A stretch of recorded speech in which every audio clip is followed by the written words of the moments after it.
Di awal kisah ini diperkenalkan dengan seorang hacker yang sedang mengunggah sebuah data targetnya ke database pada sebuah website.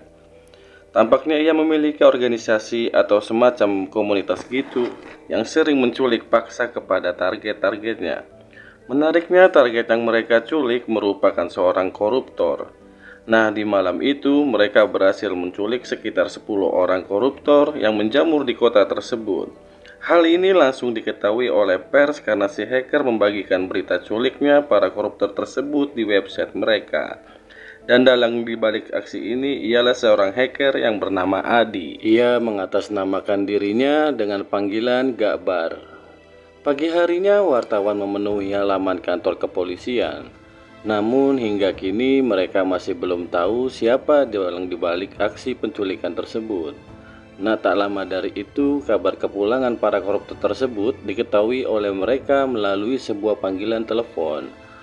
Namun yang menjadi masalah di sini, dari ke-10 orang yang terculik itu, hanya 9 yang berhasil kembali. Sementara satunya lagi belum diketahui keberadaannya. Rupanya satu orang itu merupakan orang yang paling banyak menerima suap. Dan orang tersebut kini harus meninggoy digantung di tengah-tengah perkotaan dengan barang bukti berupa data swab di lehernya. Tidak hanya itu, hacker asal Vrindavan tersebut seolah tak takut dengan adanya kepolisian yang bisa saja menangkapnya sewaktu-waktu. Ia justru mengirimkan sebuah compact disc atau sebuah CD yang berisikan audio rekamannya, yang pada intinya ia menegaskan kepada kepolisian buat kerja mereka kurang optimal untuk memberantas korupsi di negaranya. Dan yang tak kalah gregetnya, CD tersebut tak hanya ia kirim ke kepolisian saja, melainkan ia pasarkan ke berbagai penjual CD, serta sebagian ia sebarkan ke sosial media.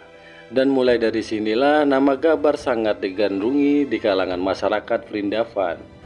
Dari aksinya itu, kepolisian membentuk tim khusus untuk menangkap hacker tersebut. Namun seolah tak mau kalah dengan kerja kepolisian, seorang sopir pribadi polisi bernama Sadu juga tertarik untuk menyelidiki kasus itu.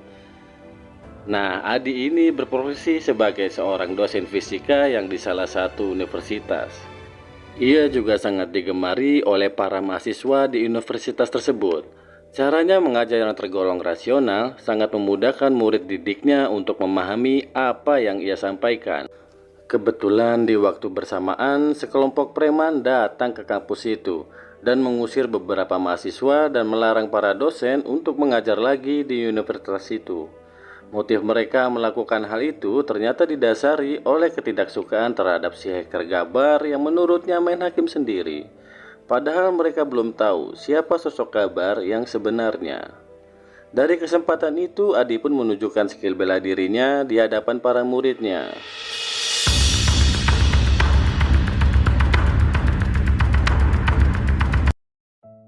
Malam harinya, seorang wanita yang tampak panik menyetop mobilnya secara tiba-tiba. Dan ternyata wanita itu meminta bantuan Adi untuk mengantarkan saudaranya yang hendak melahirkan ke rumah sakit. Namun tak sampai ke rumah sakit, wanita tersebut melahirkan di tengah jalan. Dan tentunya masih di dalam mobil. Lahirnya bayi tersebut membuat perasaan Adi tampak ikut terharu. Nah, sesampainya di rumah sakit, Adi yang merasa tanggung jawabnya telah terlaksanakan, ia pun memutuskan untuk pulang tanpa berpamitan terlebih dahulu.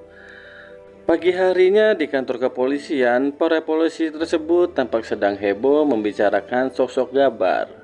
Namun, obrolan mereka sama sekali tidak ada yang mengarah ke bagaimana cara menangkap si hacker itu.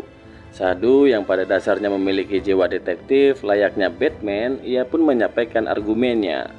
Namun karena si Sadu ini hanyalah seorang supir biasa, ia pun diremehkan kepada para polisi itu, lalu kemudian mengusirnya. Mendapat perlakuan dari para polisi tak berguna itu, emosi Sadu sangatlah tertatih untuk berencana membuat investigasinya sendiri dengan caranya sendiri. Dalam hal itu, ia juga didukung oleh rekan kerjanya yang bernama Lasmi. Adi yang kini sedang santuy ngopi sambil berdiri, ia secara tidak sengaja melihat wanita yang ditemuinya kemarin nabrak mobil seseorang. Sopir mobil itu pun ngomel-ngomel. Mereka berdua pun terlibat percekcokan. Namun karena namanya wanita yang tak pernah salah, si wanita tersebut terus ngeyel malah mencoba membalikan sebuah fakta. Adi yang berjiwa bijaksana pun tak terima. Lalu ia pun menghampiri mereka berdua dan menyampaikan apa yang sebenarnya terjadi. Dan pada akhirnya setelah penjelasan akurat yang diberikan Adi tersebut, si wanita tak bisa berkutik lagi dengan terpaksa mengganti rugi kerusakan mobil akibat ulah cerobohnya itu. Dari peristiwa itu akhirnya mereka berdua saling kenalan. Dan si wanita ini bernama Shuri. Sadu yang kini menjalankan misinya untuk mencari jejak Gabar, ia pun menemukan satu nama yang kemungkinan berkaitan dengan Gabar. Namun tak berselang lama dari itu ia mendapatkan panggilan dari Lasmi bahwasannya Gabar telah mempublish rekaman CD baru yang berisikan sebuah ancaman akan ada target koruptor baru yang akan ia tangkap. Sontak hal tersebut membuat seisi jagat maya menjadi gempar. Dan ada di antara mereka yang bertanya-tanya tentang apa sebenarnya motif dibalik penangkapan secara paksa para koruptor itu. Bahkan ada di antara mereka yang saking takutnya terhadap ancaman Gabar, orang tersebut sampai mengaku terang-terangan di depan para karyawannya. Sementara itu, polisi dibuat bingung lantaran banyaknya para petugas yang korup di daerah tersebut. Keesokan harinya, Adi mengunjungi rumah wanita yang melahirkan yang kemarin sempat ia tolong. Ia di rumah tersebut ditemani oleh Shuri, dan tampaknya hubungan di antara keduanya pun semakin dekat. Di samping itu, misi Sadu untuk menangkap siapa sosok Gabar semakin mulus. Ia menunjukkan ke rekan kerjanya itu siapa sosok yang paling korup di kantornya. Selain itu, ia juga bertanya tentang siapa sosok yang bersih dari yang namanya suap menyuap. Kemudian dari penjelasan temannya itu, Sadu menggarisbawahi beberapa nama. Seketika puluhan orang mengerumuni seisi rumah sakit. Rupanya Adi tetap menyebarkan rekaman kebusukan rumah sakit tersebut meskipun ia telah menerima tebusan dari Vikas. Dan saat ini Vikas yang mencoba mengusir orang-orang yang telah ia tipu harus meninggoy akibat dikeroyok oleh mereka. Berita kematian anaknya itu langsung terdengar oleh sang ayah yang bernama Patil. Ia pun bersikeras untuk memburu orang yang telah menantangnya itu. Mereka lantas memeriksa CCTV yang ada di rumah sakit tersebut. Di waktu yang bersamaan, tampak Sadu juga menemukan jalan terang pencariannya siapa sosok di balik nama Gabar ini. Ia lantas meminta bantuan rekannya yaitu Lasmi untuk menggali informasi yang telah ia kumpulkan. Dan pada akhirnya dari hasil data yang telah ia kumpulkan itu, ia menyudut ke suatu lembaga pendidikan yang tidak lain ialah universitas tempat Adinya mengajar. Sementara itu di sisi lain, Patil juga berhasil menemukan siapa pria yang berani menantangnya itu. Dan pria itu tidak lain adalah Adi. Dan rupanya Patut telah mengenal siapa Adi sebenarnya. Ia pernah membunuh Adi yang kala itu bernama Aditya, tepatnya 5 tahun yang lalu.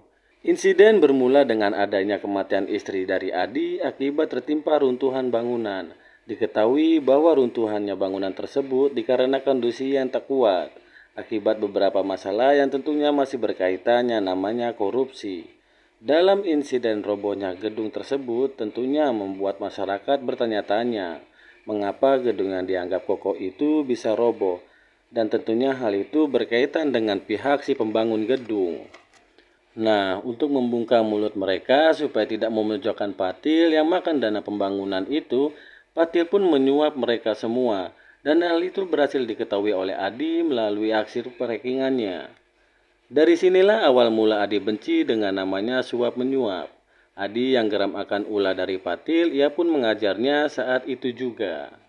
Patil hampir saja meninggal akibat dihajar oleh Adi.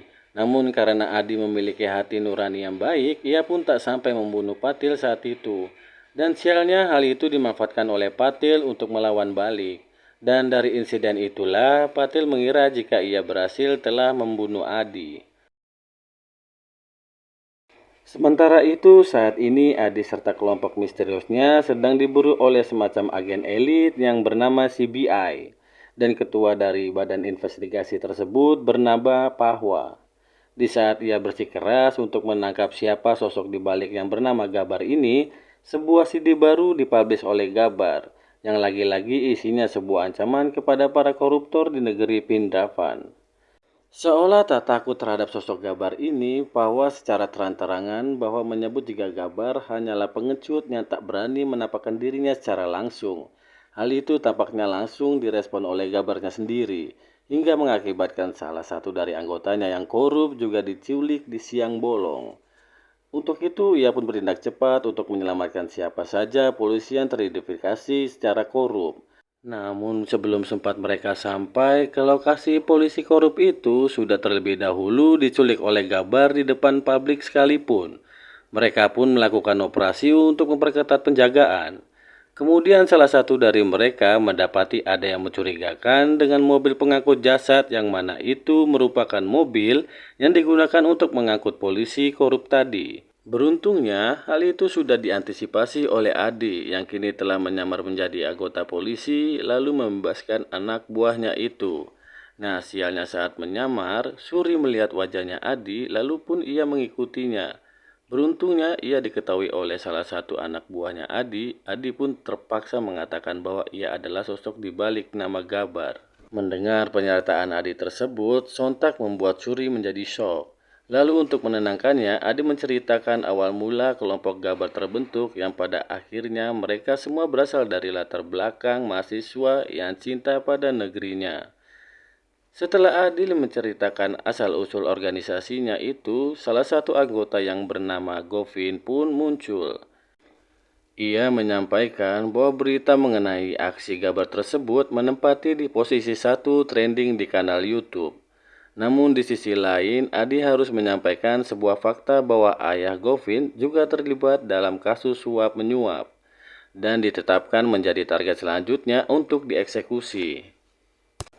Govin yang telah menyerahkan seluruh jiwa raganya untuk mengabdi kepada negaranya untuk memberantas korupsi, ia pun merelakan ayahnya itu. Di kantor kepolisian, Pawa yang sudah tak sabar untuk menangkap Gabar, ia pun memberi peluang kepada siapapun yang memiliki ide untuk menangkap sosok Gabar ini. Dari kesempatan itu, Sadu mengungkapkan idenya di depan para polisi. Walaupun sempat mendapatkan ejekan dari polisi sombong itu, Sadu tetap menyampaikan idenya kepada Pahwa. Idenya pun langsung diterima oleh Pahwa. Mereka pun langsung bergegas menuju kampus tempat Adi mengajar untuk menangkap sosok Gabar itu. Namun sungguh tak disangka-sangka, kehadiran mereka di kampus itu ditolak oleh kampus. Karena tidak boleh masuk ke dalam kampus, pada akhirnya para polisi pun terpaksa harus menyandra para pekerja yang berhubungan dengan kampus.